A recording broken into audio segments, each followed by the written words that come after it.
Good morning. Glad everyone could be here this morning. Go ahead and come on in. We're going to go ahead and get started with our Bible class hour as we continue our Apologetics seminar with Dr. Michael Houts.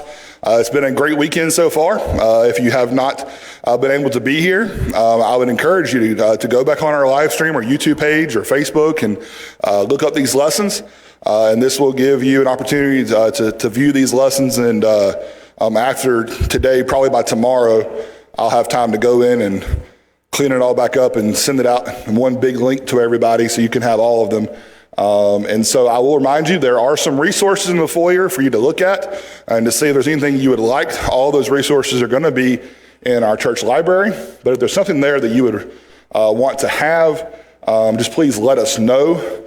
I will say put it in written form. So send me an email or a text message so that we can keep track of that. That would help us out a lot.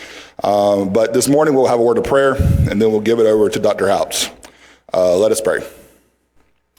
Our most kind and gracious Heavenly Father, we thank you, dear Lord, for this day and for all you do. Dear Lord, we ask you to be with us this day and help us as we study your word, dear Lord, and as we continue to be informed, dear Lord, on so many things that are in our world that is being taught against your church and against you, dear Lord, that we may be prepared, we may be equipped, dear Lord, to study with people and to help individuals to see you and to see your word. Dear Lord, just guide, guard, and protect us and help us in this day. In Christ's name we pray. Amen.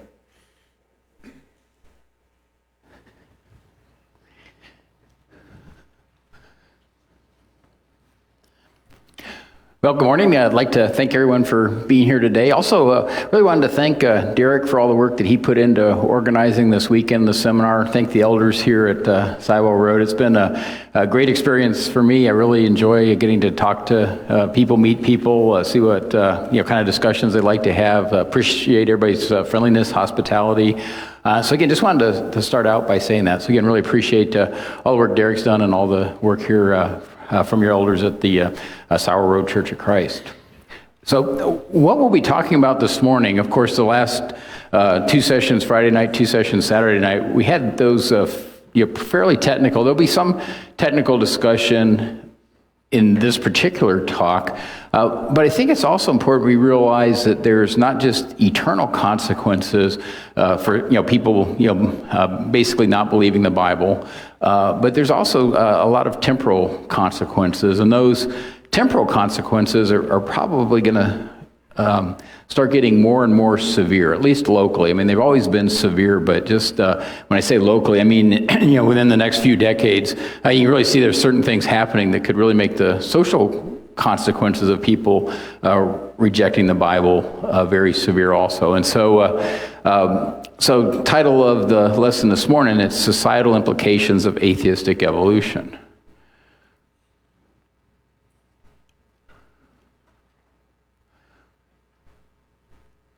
Okay, great. And then, again, this was the agenda. We're in the morning. And so did want to go ahead and give a summary, though, of the first four sessions. First of all, we talked about keeping the goal in mind. A lot of ways we can think about the goal, but when we have lessons like this, it's really important to remember the goal really is to just get a person to consider the Bible with an open mind. There's a lot of people that have been brainwashed into thinking that, evolution's true, atheism's true, and a lot of peer pressure. Our young people are under a tremendous amount of peer pressure. If you're smart, you won't go to church. If you're smart, you won't believe. And it's really insidious, just all the ways. Basically Satan is trying to lead people away from the truth, away from the church. And so that's the ultimate goal. And so we did this session this week and the seminar this weekend to, again, try to help people just start thinking about the subject, I'll say equipping people. That's really hard to say you can equip somebody, just in a weekend seminar, but there are resources available, hopefully confident, we at least try to touch on a lot of different subjects you might run into. And so if you're evangelizing, if you're trying to do a Bible study with somebody, and you see an area where you can at least they'll open up enough that you know what they're stumbling on, again, that's something that can be addressed. Because I do want to stress that true science is the Christian's friend. And so if someone really objectively is willing to get into the true science with you, then that they'll open up. They'll be willing to consider the Bible. And I use it's always hard to describe. I use the word true science. You'd think, well, that's kind of redundant, but unfortunately, there's a lot of fake science out there these days, just like fake news. A lot of things people say, and it's really got nothing to do with science. So that's usually the way I contrast those two terms. When we're studying with people, also want to have people focused on eternity. You get to be my age, it's pretty easy to get people to start focusing on eternity. Okay, because you start realizing, hey, this physical life is really short. And of course, we talked about longest physical life on earth. These days, if someone lives to be 100 years old, we think, wow, that's a really long physical life. Well, that's zero compared to eternity. So even if God did give me 100 years, I need to be spending that time focused on my eternity. And even the longest age in the Bible, 969 years with Methuselah, that's still zero compared to eternity. So that's an important point to mention to somebody. And if they start questioning your motives, just say, well, as Christians, we love our neighbors as ourselves. And the most hateful thing I could ever do would be to have the opportunity to preach the gospel, to share the gospel with somebody and not do it. Because I could be, maybe, we're a little bit more of a shallow friendship because I never brought the subject up. But in the long run, that's, again, one of the most hateful things I could ever do to them is not at least give them the opportunity to study the gospel. And then we talked about then some of the scientific, I guess you'd say, topics. One that actually gets a lot of people thinking is the point that the only way we can make a choice, the only way we can make even a simple choice, you chose to come here this morning, you chose where you're going to sit, you chose when to come in, is because God has given us a soul. In other words, we are more than just a chemical reaction. And so that's one of the first things. If people go on the internet, they'll be told, and to atheist sites, they'll be told, it's evolution, is purely material, you're just a bunch of chemicals reacting. And if that were true, they couldn't even choose to go on the internet. And then there's had some good discussions. There's all kinds of implications of that. If you really are just a chemical reaction, well, how do you know anything is true? Because it's just your chemical reaction, But anyway, so it's but just going down that path, point out that people can make choices because we are more than chemicals. We are more than just several thousand trillion atoms chemically reacting, and that's very important because the reason we can make a choice is because we have a soul. God has given us that soul. So it makes how we should choose actually pretty straightforward if we think of it that way. We should obviously choose to obey God who gave us that ability to choose. And so that's the thought. Now, we talked about simple life, quote unquote. We've spent hundreds of billions of dollars, some of our smartest PhDs, incredibly sophisticated laboratories in the area of biotechnology. No one's ever come close to making life from non-living material. And so that's one way to look at it. In other words, is it credible to say that happened randomly? Because, of course, the evolutionist and the atheist has to say, well, 3.8 billion years ago, life just made itself. Well, everything we know about true science says that's impossible.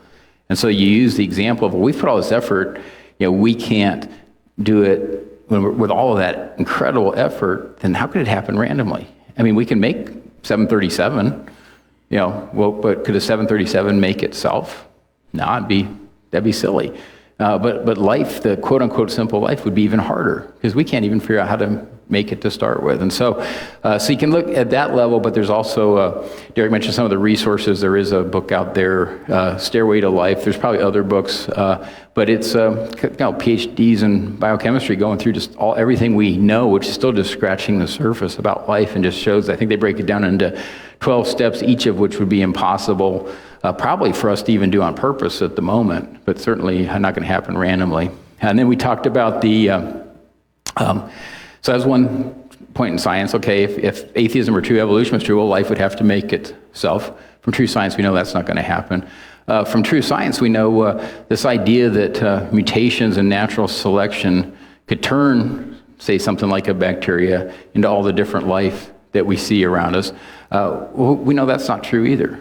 That's been refuted by true science, and that's really just from studying DNA, studying the genome, studying the real effects of mutations in natural selection. And so again, if you run into someone that's kind of stuck on that, there is a lot of confusion out there. People confuse natural selection with evolution. And usually natural selection is the opposite of evolution, or very best neutral. In other words, natural selection actually reduces genetic information. You select from existing information, the natural selection gets rid of some of that information, and that's the opposite of evolution. Of course, evolution requires that genetic information be created. But I'd say that's one of the areas where there's probably the most confusion, because you can be 10 minutes into what you thought was a conversation with someone, thought everybody's on the same page, and then it becomes really clear that they're confusing natural selection that caused a loss of genetic information with something that could somehow support evolution. Then we talked about really just the fact the Big Bang, we spent a whole session on that, but just the way it's construed, it makes it a non-scientific theory. And what I mean by that is a scientific theory has to be falsifiable. And the way they've constructed the Big Bang theory is whenever there's data that contradicts the theory, they just add a fudge factor, or you adjust a fudge factor, or you make up a new fudge factor. And so we have 96% of the universe is essentially made up. To make the Big Bang theory work, you have to use what they call dark matter and dark energy. There's other effects that we observe, so they have to have make up things like inflation. All these, they're just made up. They sound technical, but they're just made up things to try to make the theory work. And of course, the point that we got into, well, 2 points. One, ultimately, the Big Bang, believers in that, they resort to the supernatural at some point.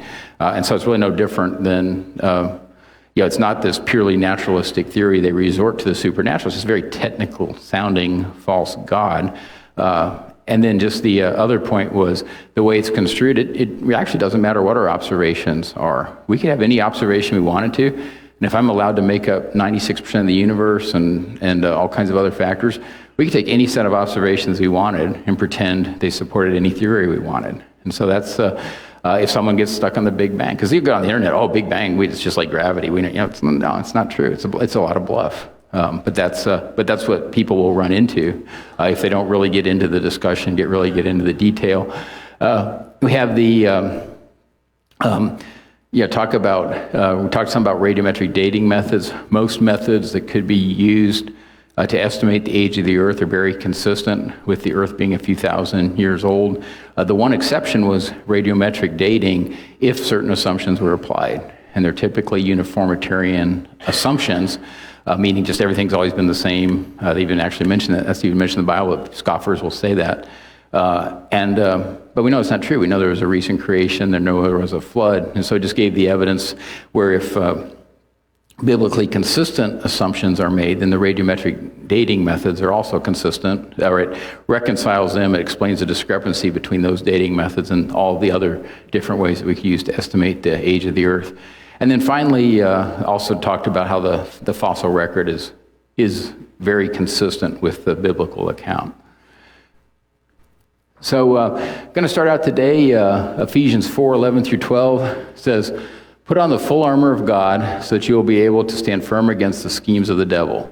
For our struggle is not against flesh and blood, but against the rulers, against the powers, against the world forces of this darkness, against the spiritual forces of wickedness in the heavenly places." And so I've been trying to always set the context for the discussion. Again, if we're talking to somebody, and even if they kind of resort to personal insults or just things that kind of almost geared to get us angry at them, just realize that we're not. It's not our fight's not against them. Our fight is again against. Basically as described in Ephesians 6:11-12. So I say all that to lead into the societal implications. The reason I said that the next few decades are really going to be critical is that there's now starting to be universal recognition that the genome is degrading. Okay, and so it's kind of ironic, we still push evolution, push atheism, which would somehow, imply that, information is being added to the genome. You have all these things that are, kind of viewed as positive. You've probably seen the kids shows where, a million years from now, we're all supposed to walk around when we have these giant heads and little tiny bodies, and, because we're all, Well, we realize that that's not happening. And in fact, the genome is degrading. That's starting to get universally accepted. Now, the issue is going to be is, and we'll talk about this a lot, but there's two ways to look at that. So if we focus on the spiritual, again, great discussion yesterday, I think they phrased it something like, we might be physically degrading, but everybody can grow spiritually. And so that's one way to look at that dichotomy.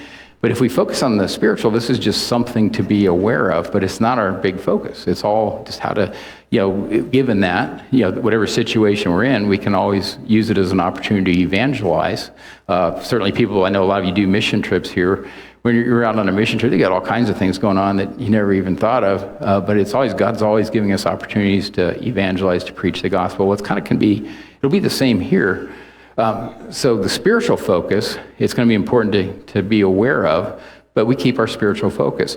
But if the society becomes totally focused on the physical, then some of the so-called solutions, some of the things that people propose, it really becomes just pretty horrific just to be blunt. And so we'll talk about some of those. The other thing is there's nothing new under the sun. We went through similar things probably about 100 years ago. And so, but at that point, we didn't have the technology to perhaps do as much damage as we could today. And I also want to be careful when I make statements like that. With any technology, as technology advances, of course, the more advanced the technology, the greater the good that can be done with that technology. But unfortunately, it's also the greater the evil that can be done with that technology. And so that's just, again, another point to keep in mind. So let me read this quote. I know it might be harder to read from the back. It says, a new paper written by a leading population geneticist shows that human genetic degeneration is a very serious problem. He affirms that the human germline mutation rate is roughly 100 new mutations per person per generation, while the somatic mutation rate is roughly 3 new mutations per cell division. Lynch estimates human fitness is declining 1 to 5% per generation. He has most mutations have minor effects, very few have lethal consequences, and even fewer are beneficial. And so, but boy, human fitness declining 1 to 5% per generation. Well, again, if someone is focused totally on the physical, that's going to get them thinking. Well, wow, what should we do? Well, Luke 10:27, of course, says, "You shall love the Lord your God with all your heart, with all your soul, with all your strength, with all your mind, and your neighbor as yourself." Again, a very spiritual focus there. But if, again, someone doesn't believe in God, they don't believe the Bible, they don't believe in those types of commandments, then you start running into things, and I've talked to people, and I'll call them consistent atheists. And again, be careful, I'm not saying all atheists feel this way, but I've had people that they get irate when anybody shows any compassion to anybody. Because if you show compassion, then you're no longer going along with survival of the fittest. If you're out in the wild, wild animals aren't known for necessarily, it's just, and so if that's their view, but it's really almost scary because it really catches you off guard. You're like, well, everybody knows we're supposed to be compassionate, and they'll actually get kind of irate with you. And then you run into the more technical challenges. Genetic screening before allowed to have children. Now, we, in a sense, we were doing that about 100 years ago. But it wasn't very technical. They'd sometimes try to look at the parents, or they'd have some way of trying to figure out. And again, it was all fake science again. But they would have all these ways to. They called it eugenics. They had all kinds of things they would do. But now you can actually look at somebody's DNA. And so if you look at that DNA and someone says, well, I'm not sure if that DNA is perfect or not the DNA that we want. Well, we have that technology now. You can look at an unborn child's DNA. You can also say, hey, we might want to do this and this and this right after they're born and do a lot of good. So again, it's high technology. It can either do a lot of good, but it can also do a lot of evil. And then equally bad is the societal screening. And that's where people actually almost start, because again, if they don't believe we have free will, they don't believe we have a soul, then someone will start to believe, well, if I look at someone's genetic, I can tell what their political views are going to be. Which again is kind of silly, but again, stranger things happen. This would actually be consistent if we really didn't have the ability to think freely. We really didn't have, again, just that ability to make choices. And we all are all different. That's another important point to make because that's what the Bible tells us. 1 Corinthians 12:17-20. If the whole body were an eye, where would be the hearing? If the whole were hearing, where would be the smelling? But now God has set the members, each one of them, in the body just as he pleased. And if they're all one member, where would the body be? But now indeed there are many members, yet one body. Okay, so first topic then, I'm going to talk about Down syndrome, okay? And about 5 years ago now, and I don't know if anybody remembers it, for about a week, there was this really big push. I don't know how else to phrase it, but it was against people with Down syndrome. And a lot of our mainstream media jumped on board. They were spinning this as great news, and so this was one of the headlines. The headlines were things like Iceland cures Down syndrome. Okay, so that's kind of just the media. Iceland cures Down syndrome. Well, you first read that, you're like, that is fantastic. Don't know how they did it. That must have been really hard. Great technical accomplishment. They cured Down syndrome. Turns out they hadn't cured Down syndrome. What they were doing is they were using genetic screening to see if they thought an unborn child might have Down syndrome, and then putting a tremendous amount of pressure on the mother to have an abortion. And apparently Denmark had done the same. We supported some missionaries. We still support them in New Zealand. They actually went through that as a couple. They had a test, and they were really encouraged to abort the baby. They, of course, didn't, and they were good either way. But it turned out the test was wrong, and the baby's perfectly healthy. So, but anyway, so that's kind of this first. Okay, if you focus on the physical, and now all of a sudden we're trying to focus on the physical and do what we think's, we being, some human or some leader is best. And again, it has horrific consequences. This is a quote. This was a father that responded to an article in the Denver Post. And he said, as a proud father of a wonderful 14-year-old son with Down syndrome, I was horrified at the news of a near eradication of children with Down syndrome in Iceland due to early identification procedures and early termination of pregnancies. It is clear that technology is ahead of understanding of the contributions that children with Down syndrome make to their families and to their communities. Studies show an extremely high happiness rate for families who have children with Down syndrome and also for persons with Down syndrome. Okay, so really, really admired the guy for writing that letter, because again, unfortunately, in the society we live today, he probably got all kinds of hate mail back, how he was, disagreeing with him, and he's talking about his son here. But, again, we just to not lose the impact, the fact that, well, he had to write the letter, in other words, that this was going on, but the second one is, it's that second paragraph, and it was probably a smart thing to do, but he's having to point out why his child should be allowed to live. Okay, and so I think a lot of 14-year-olds every now and then might not have a day when they're not making their parents happy. Okay, so the fact that this child, he has to actually say, no, my child's really happy. He makes us happy. I mean, that shouldn't be a reason for some, it shouldn't have to be said. In other words, people shouldn't have to justify their existence. And so that, was a little bit of pushback, but again, it was a few days when it was just all positive. Wow, these countries are getting rid of Down syndrome. And so then eventually ended up, this was Frank Stevens. He has Down syndrome. And so if you go out on the internet, YouTube still, I think it's still up on YouTube, you can see his testimony. And again, you just read through this testimony and it just shows, just how extreme this had, it kind of peaked then, but it's still coming back, and we'll talk about that. It says, just so there is no confusion, let me say that I'm not a research scientist. However, no one knows more about life with Down syndrome than I do. Whatever you learn today, please remember this. I am a man with Down syndrome, and my life is worth living. Sadly, across the world, a notion is being sold that maybe we don't need research concerning Down syndrome. Some people say prenatal screens will identify Down syndrome in the womb, and those pregnancies will just be terminated. It's hard for me to sit here and say those words. I completely understand that the people pushing this particular final solution are saying that people like me should not exist. That view is deeply prejudiced by an outdated idea of life with Down syndrome. Seriously have a great life. And so, he said it's hard for me to sit here and say those words. Yeah, you just think that you're in front of a committee. Now, granted, the committee wasn't necessarily hostile to people with Down syndrome, but he's basically sitting there trying to explain why he should have a right to exist. So, again, I can see how that could be obviously very hard. Goes on, again, pointing out that he's had a great life, but why should he have had to do that?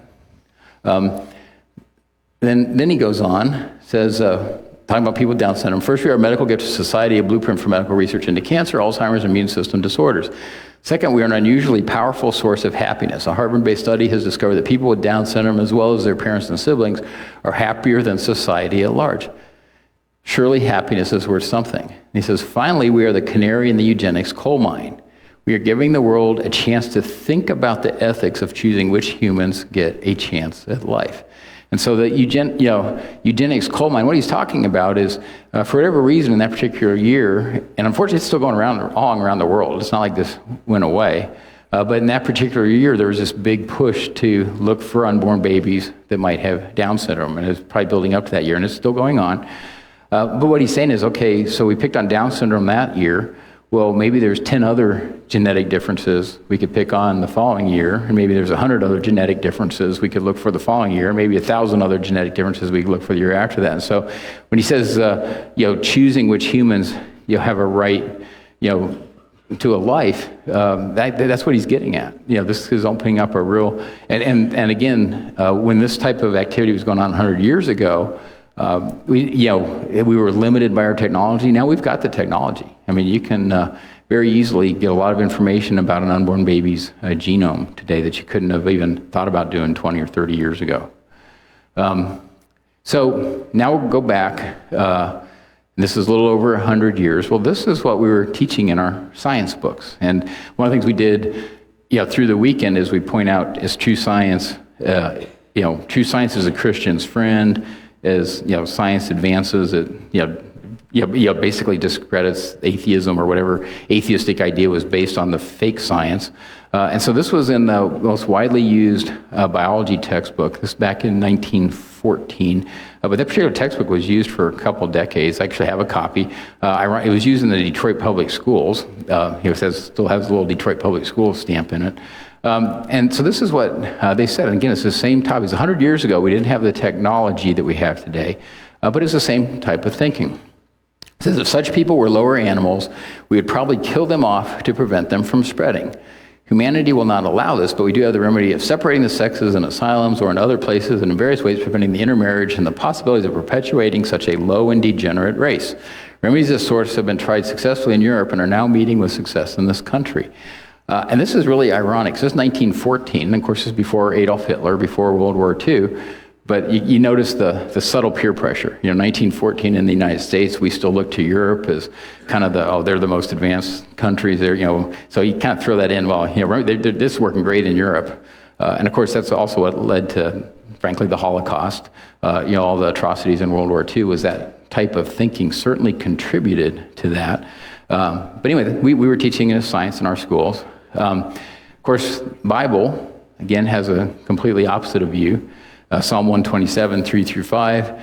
Behold, children are a heritage from the Lord. The fruit of the womb is a reward. Like arrows in the hand of a warrior, so are the children of one's youth. Happy is the man who has his quiver full of them. They shall not be ashamed, but shall speak with their enemies in the gate. And so then look at some other contemporary quotes. And again, you wonder, a lot of this was based on Darwin's teachings and things coming out of Europe. And of course, we're starting to teach it in our science, quote-unquote science classes, on all the biology textbooks. So this is Margaret Sanger, again, focused on the physical, not the spiritual. And of course, Margaret Sanger is the founder of Planned Parenthood. She says, the most merciful thing that the large family does to one of its infant members is to kill it. Okay? So I don't even need to ask. I think every one of us knows a large family that also happens to be one of the happiest families we know. And so because it's not but what she's looking at is, are they able to eat at fine restaurants? Are they able to, what's the, focus on the physical instead of the spiritual? And she went on all kinds of really just horrible ideas. She had the plan for peace. She said the purpose of the American baby code, she wanted to have a baby code, shall be to provide for a better distribution of babies and to protect society against the propagation and increase of the unfit. No woman shall have the legal right to bear a child. No man shall have the right to become a father without a permit. No permit for parenthood shall be valid for more than one birth. I mean, these are all things that were being seriously proposed. And this is, again, right at about 100 years ago. This was back in 1920. Other implication, of course, okay, so they're setting it up so that you have, just based on physical characteristics, some people are better than other people. Some are low and degenerate, some are you don't want them to propagate, some. So you can see how that immediately leads to racism. And so this is a quote from Charles Darwin, and again, apologize, I mean, it's a really offensive quote, but this is what a lot of this is based on. Okay, and so, and we were teaching this as science, and unfortunately I'll show those quotes too. So this is a quote from Charles Darwin, and what's also ironic here is he's kind of deified in a lot of our schools now, a lot of our society. You go again, atheist evolutionist websites, they kind of view him as this, he's just, I don't know how else to phrase it other than just, kind of this person they almost, border on deifying. But this is a quote. He says, at some future period, not very distant as measured by centuries, the civilized races of man will almost certainly exterminate and replace the savage races throughout the world. At the same time, the anthropomorphous apes will no doubt be exterminated. The break between man and his nearest allies will then be wider, for it will intervene between man and a more civilized state, as we may hope, even in the Caucasian, and some ape as low as a baboon, instead is now between the Negro or Australian and the gorilla. So if you think of what he just said, that is about the most racist statement that it's phrased very eloquently, which is also what makes these people be able to have an influence. They're good writers. Everything they say is wrong. They have some horrible ideas, but they can write very well. And so that's. My wife, she was teaching at a public school once in a science class, 7th and 8th grade, and she said, "Hey, can I put up some quotes from Charles Darwin on my wall?" Yeah, definitely Charles Darwin's quote. So she says, okay, this is what I'm going to put up there. And of course, they said, don't you dare. Well, I mean, the whole point was just to say, we should not be basing our belief system on a person. I mean, frankly, these days, I don't even know how he hasn't been quote unquote canceled yet. Because it's wrong on all fronts. It's wrong scientifically. It's wrong socially, it's wrong, spiritually, any way you look at it. And then just so people wouldn't feel left out, he also had some things to say about women. It spends about 3 or 4 pages, and I'm not recommending the book, but if you do get the book and read it, it spends about 3 or 4 pages building up to those last 2 statements. The average mental power in man must be above that of woman, and thus man has ultimately become superior to woman in poetry, strength, voice, etc. And again, if it was just some person out there, you're like, well, why you even bother quoting him? But I'm guessing most people in the audience today had heard of Charles Darwin before. I won't even bother reading these. He had a lot of, I guess I'll say disciples. This was Ernst Haeckel. We did mention him, I think, Friday night. He wrote a book, History of Creation, trying to come up with an alternative to the book of Genesis. And he was parroting a lot of what Darwin said. Again, extremely racist views, extremely racist statements.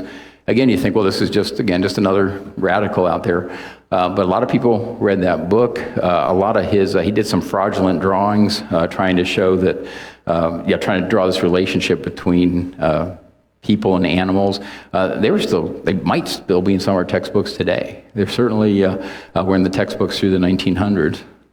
Okay, so, but then you say, well, did they really have an effect? Well, it's that same so-called science textbook, 1914, most widely used biology textbook in the U.S., says, at the present time there exist upon the earth 5 races or varieties of man, each very different from the other in instincts, social customs, and to an extent and structure. These are the Ethiopian or Negro type originating in Africa, the Malay or brown race from the islands of the Pacific, the American Indian, the Mongolian or yellow race, including the natives of China, Japan, and the Eskimos, and finally, see if I can get the pointer to work, highest type of all, okay? So, we sit there wondering, well, why did the U.S. have such problems with racism? Well, we taught it under the guise of science. Totally wrong, totally against everything we know about science, but that's how we taught it. And so again, when I start talking about fake science and true science, there really is a very huge distinction. Now, again, it's easy to say, oh, well, that doesn't happen today. It does. It's just harder for us to spot because we're immersed in it. Because unfortunately, I'm guessing in 1914, people were like, oh, well, it could never happen today, and it been right in front of their noses. And so we go through the same exact thing today. Margaret Sanger again, and there's Planned Parenthood did actually get a lot of publicity a few years ago, being accused of, targeting certain people. But this was a quote from Margaret Sanger, the founder, says, "We should hire 3 or 4 colored ministers, preferably with social service backgrounds and with engaging personalities. The most successful educational approach to Negroes through a religious appeal. We don't want the word to go out that we want to exterminate the Negro population." Okay? And she was, again, this one was 1922. I mean, she was bold enough to actually put that in print. And that was about 100 years ago again. Fake science, again, has been used to promote and enforce racism. Margaret Sanger, "We should apply a stern and rigid policy of sterilization and segregation of the greater population whose progeny tainted, whose inheritance is such that objectionable traits may be transmitted to offspring." Very hard to tell that quote from Adolf Hitler. "If nature does not wish that weaker individuals should mate with a stronger, she wishes even less that a superior race should intermingle with an inferior one, because in such cases all her efforts throughout hundreds of thousands of years to establish an evolution of higher state of being may be thus rendered futile." You think about it, they're really saying the same thing.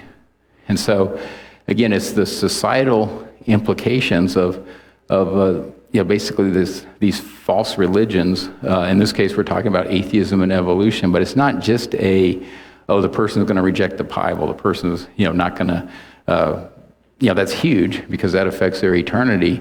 But it also has some very immediate societal effects when someone gets led astray in that way. So what does the Bible say about races? So this is very straightforward. Acts 17:26, "And he has made from one blood every nation of men to dwell on the face of the earth, and he's determined their pre-appointed times and the boundaries of their dwellings." Genesis 1:27, "So God created man in his own image. In the image of God he created him, male and female he created them." And so I actually want to dwell on that first verse just a little bit, because you realize, 100 years ago, that verse was used by some people to prove the Bible was wrong. Okay, and the way they were using that verse is they would say, well, we're all different. You just look around this room. We all look different. We all have different physical characteristics. Because of that, we could not have all descended from Adam and Eve. Genesis makes it very clear that we all descended from a single man and a single woman. But boy, just look around. No way at all. So Acts 17:26. There's another reason we know the Bible's wrong. Hey, guess what? Kind of like the theme, true science advances. We start to understand more about DNA, more about genetics. Now we realize that every person on earth today, all the different physical characteristics, genetically, not only could we have descended from a single man and single woman. Okay, so I'm saying not only could, there's a lot of evidence that we did. For example, you look at the mitochondrial DNA, provides tremendous evidence that very consistent that we all descended from a single woman. And that started coming out probably about 20 years ago when it had the most publicity. And so it's really funny because, and then the study of the Y chromosome, very consistent with us all descending from a single man. Okay, I think there they can, you might even be able to say that there could not have been more than a very small number, like 3, but it's very consistent with 1. Okay, so just think of what we're just saying here. We went from, Acts 17:26, because I just read Hunter's Civic Biology. There's how could you contradict this? Is the most widely used biology textbook in the whole U.S. How could you contradict that science? So that's where we were at 100 years ago. Well, now we know it was completely wrong for all kinds of reasons. But also true science has advanced to the point that it is really confirming the Bible. And so it gets even more interesting because the most scientific method, and that's basically using data we can measure today, because you can say things like mitochondrial DNA. You can look at several generations. You can look at a great-grandmother, grandmother, the mother, and the daughter. You can do things like that. Using measured data, it's actually very consistent with that single man and single woman being about 6,000 years ago. Okay, and so now if you assume the Bible's wrong, you assume we all evolved from apes or ape-like creatures, and that had to take millions of years, you actually end up with a mutation rate based on that assumption that would say, oh no, maybe we all came from a single man, single woman, but it had to be at least 100,000 years ago. Okay, but again, you had to assume the Bible was wrong to prove the Bible was wrong, and I can use better science. I can use measured data today to show the Bible was right. So again, just tying it back to science, people go astray. They use fake science. They can promote all kinds of evil things, but true science will eventually catch up with the Bible. And I think true science is now catching up with Acts 17:26. So again, science is 100% on the Christian side. But again, fake science often used to claim evil is good and good is evil. Isaiah 5:20 through 23, woe to those who call evil good and good evil, who put darkness for light and light for darkness, who put bitter for sweet and sweet for bitter. Woe to those who are wise in their own eyes and prudent in their own sight. Woe to men mighty at drinking wine, woe to men valiant for mixing intoxicating drink, justify the wicked for a bribe, and take away justice from the righteous man.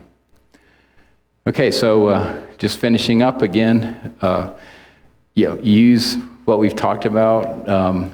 Just try to think of someone that you can use, anything we talk about, or, it doesn't have to be just what we talk about, just anything you know about that person, anything you know they might be struggling with.